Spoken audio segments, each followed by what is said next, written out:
My guest today is Liam Callaghan, a second-year history undergraduate who had some difficulties managing money when he went to university. So Liam, as a student suddenly living on your own in another city, I suppose the first thing you had to do was set up a bank account. How did you decide which bank to choose? I'd already arranged a student loan, and to be honest, my only concern was getting my hands on the cash as easily as possible. All the main banks had branches on campus, which meant any of them would do.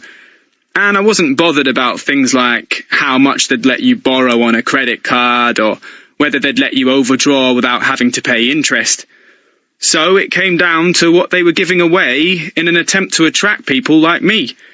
In the end, I opted for the one offering the clock radio in the hope it would get me up in the mornings, though it wasn't very successful in that respect. And how did you get on managing your finances? Did you find having a student card made things much cheaper? Yes and no.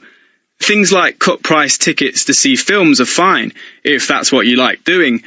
But I'd rather stay at home with a takeaway meal on my lap as I watch DVDs. Now, they are something you can make quite a saving on, with some websites giving a percentage off if you're in full-time education. The same goes for textbooks and other stuff you need.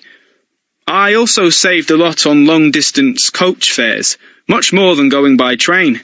People talk about how a student rail card can save you money, but the fact is you get a better deal by booking your tickets in advance, like everyone else. Did you go home during the holidays or stay in the hall of residence? I went home at Easter, though unfortunately, while I was away, my room was broken into and my laptop stolen. Really? Yes. I shouldn't have left valuables there. I realise that now. Especially as they weren't insured. I'd assumed they'd be covered by my parents' policy, because I'd got them to extend their contents insurance to cover my things while I was away. But when I tried to claim, I was told it only applied during term time. The laptop was the biggest loss, both financially and in terms of losing all the study notes I had on it. Not that they'd be any use to anyone else, even if they could access the files. A friend asked me why it was so easy for them to get into my room, but the truth is there's not much you can do to keep determined thieves out when almost everybody's away. Well, that must have been a shock for you. Did you have to replace the laptop yourself? Yes, and it was at that point I noticed I was spending too much overall. It wasn't that I was splashing out on suits or shoes or anything like that, or going to expensive nightclubs or restaurants.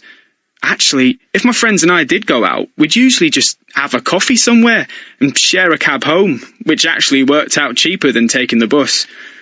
No, what was taking me over budget was paying back some cash I'd borrowed a few months earlier. I got it from one of those money shops without working out the true interest rate. Oh, so now you owed money. How did you feel about that? Well, in situations like that, it's always easy to say somebody should have warned you. But really, I had no one else to blame but myself. I also knew that my family weren't in a financial position to come to my rescue, so it was up to me to sort it out. I didn't doubt my ability to do so, as long as the people I owed money to kept their side of the agreement, and I had no reason to believe they wouldn't. It all worked out in the end, but it wasn't an experience I'd care to repeat. What would you advise other students in that situation to do? Firstly, to face up to reality. There's no way the debt will go away, and there's no chance of talking lenders into charging you less interest on it, so all you can do is find out the minimum amount they'll accept over how many months, make a deal on that basis and stick to it. There's always a temptation to relieve the pressure by borrowing elsewhere and paying that back over a longer period, but all you're doing then is prolonging the situation. Of course, to reduce any debt, you've got to cut back on your spending, though I wouldn't recommend going without essentials. Yes, you have to economise, but don't forget to eat. Liam Callaghan, many thanks.